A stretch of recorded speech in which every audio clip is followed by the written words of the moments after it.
Understanding and using musical modes can be one of the most empowering things music has to offer. Once you understand and unlock all the different vibes and moods that modes can create, it's a whole game-changing experience I want you all to have. Trouble is, understanding the modes and using them can be a real headache. A lot of confusion lies in the terminology of these things and, of course, the execution of these things as well. So I want to show you an easy to access, easy to understand way of getting into the modes and better understanding what each mode has to offer. So first up, we got to clarify some terminology.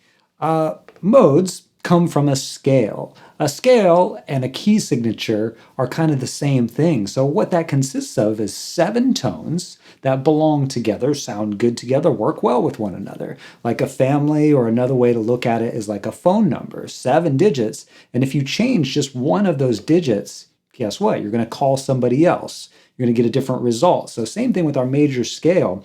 If we just play the notes 1, 2, 3, 4, 5, 6, 7, I'm going to play in the key of D major. It's going to sound like this.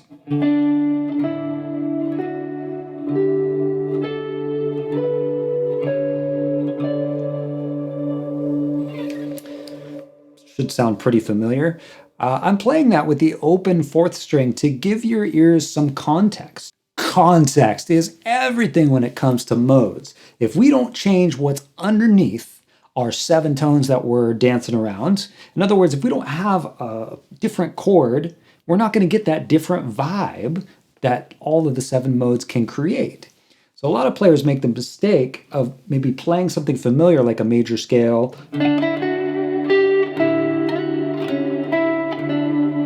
and then they'll think about the logic behind maybe the Dorian mode, which is the 2nd mode, and they'll say, well, if I start from the 2nd degree and play all the way up to that 2nd degree again, up the octave, that'll create the Dorian sound.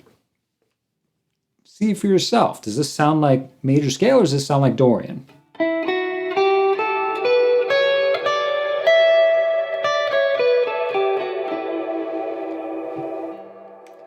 If you've been listening since the beginning, your ear has already established that we want to pull back to D as home base.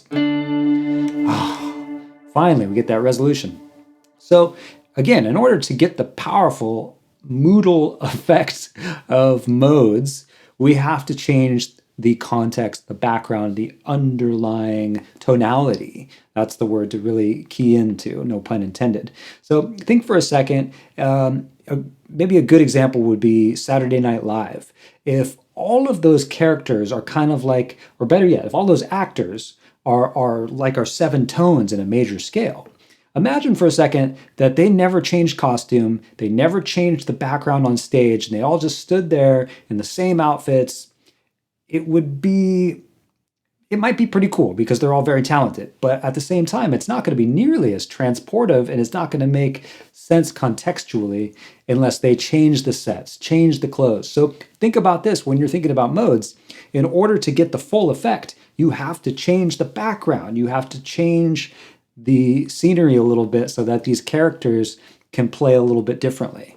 So here's an example of that Dorian sound when I change the root underneath. So we started here.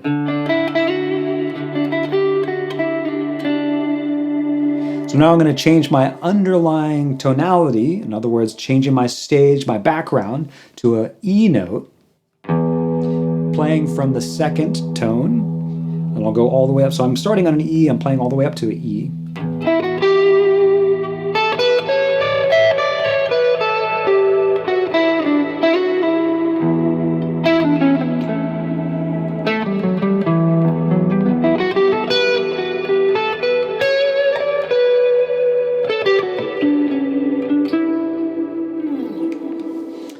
And now we have a different vibe. So I'm not going to take you through all the modes in this video. That's something you can explore and find out about on your own. If you need some help with that, I'm happy to chime in. Just drop me a comment below. But what I want to leave you with is this idea of playing these pitches with a new background every time you're trying to understand and play a different mode. And be really aware of what each note is doing to the underlying pitch. So for example, now I'm going to shift over to what would be the fourth mode of D, which is G Lydian. So this is a major sound. The only difference is that it has a sharp fourth degree. And I want you to listen as I play the notes and I add and take away different notes, which ones sound at home, which ones feel like they need to move, for example, to be happy.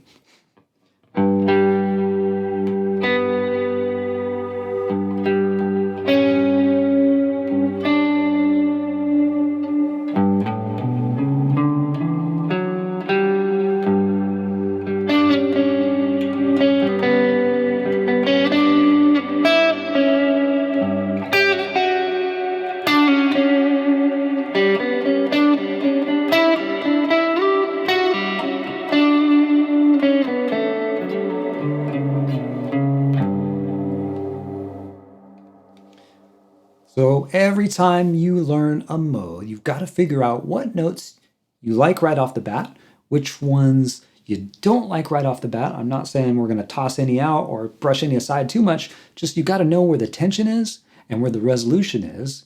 And that's going to get you closer to being able to use these things in a way that can really pull with people's emotions. And that's what music is all about, right? Is making people feel something. Okay, so we've established the importance of changing the background or what's underneath the 7 pitches that we're playing. The other thing I think is absolutely necessary is to understand the code of each mode. So what I mean by that is major scale is just simply 1 through 7. That's Ionian, major, interchangeable lingo there. The minor Dorian is a 1, 2, flat 3, 4, 5, 6, flat 7.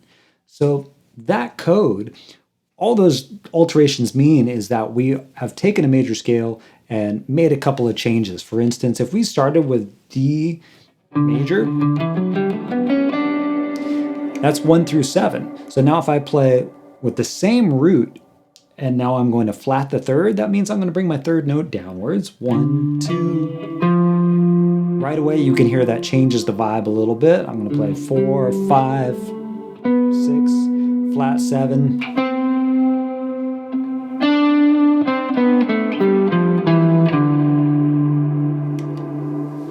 So each mode has a code, and the more you understand that, you're going to get a better result when you play these things. You'll control them and go right to maybe the pitches that matter the most.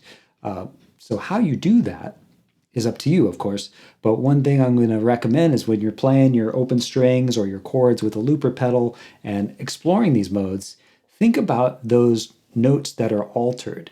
So in Dorian, you might want to think about accentuating the flat third, the flat 7, and maybe even the 6, because that's a little different than the other minor characteristics you're going to get in the other ones. And conversely, the same thing with the major modes. There's all kinds of different notes to play around with that are going to add tension, and some of them are going to sound right at home. So tension resolution, creating a vibe, that's what it's all about. Don't worry if you're scratching your head at this point. If it's gone too far, if I lost you, let me know in the comments below. And if this is something that you're finding interesting, something you want to understand even more and take a deeper dive into, I'm happy to do that. Just let me know and we'll take a deeper dive into the world of modes and maybe get a little bit more specific about what we can get out of each one. All right, hope this has been good for you. Let me know. Hit that like button. Let me know if it didn't work for you. I hope you're having a good holiday season. Looking forward to seeing you next time. Thanks.